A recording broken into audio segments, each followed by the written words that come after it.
I didn't want to face anyone. I didn't want to talk to anyone. I didn't really want to do anything for myself because I felt like I was such an awful person that there was no real reason for me to do anything for myself. Depression is more than just a feeling of being down in the dumps or blue for a few days. It is a serious illness that affects many people. Symptoms can vary, but many depressed people lose interest in activities they normally enjoyed, have feelings of sadness, guilt, and worthlessness, and have trouble concentrating. Couldn't sit down for a minute really to do anything that took deep concentration. I tried to journal and I tried to do things, but I couldn't do that. I didn't read a book, didn't really do. I barely went to class. I wouldn't get out of the house. I was in college, so I wouldn't go to classes at all. I gained a lot of weight. A person with depression can feel irritable and restless and have sleep problems.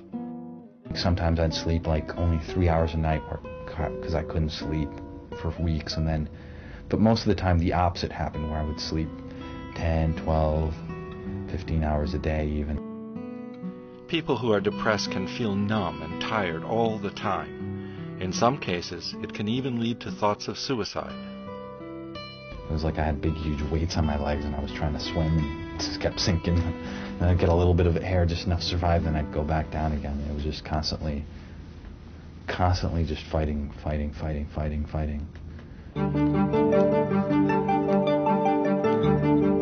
Depression is a real and complex illness that is not yet completely understood. We do know that the brains of people with depression are different from those without the illness, but we aren't sure why. Scientists at the National Institute of Mental Health are studying brain images of people who suffer from depression, trying to learn why it affects some people but not others. Treatments for depression do work. One type of effective psychotherapy is called cognitive behavioral therapy, or CBT. CBT can help you change ways of thinking and behaving that may be damaging or contribute to depression.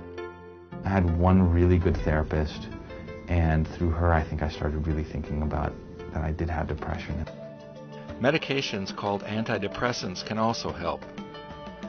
NIMH researchers are getting closer to figuring out exactly how these medications work, who benefits from them the most, and how to make better, more effective ones.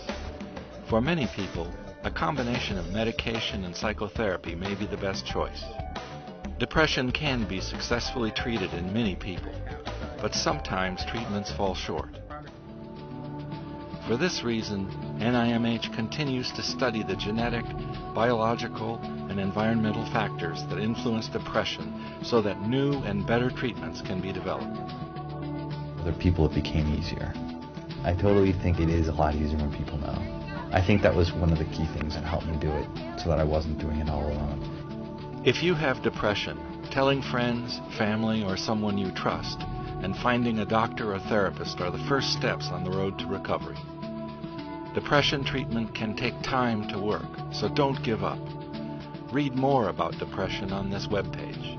If the symptoms fit, get help now.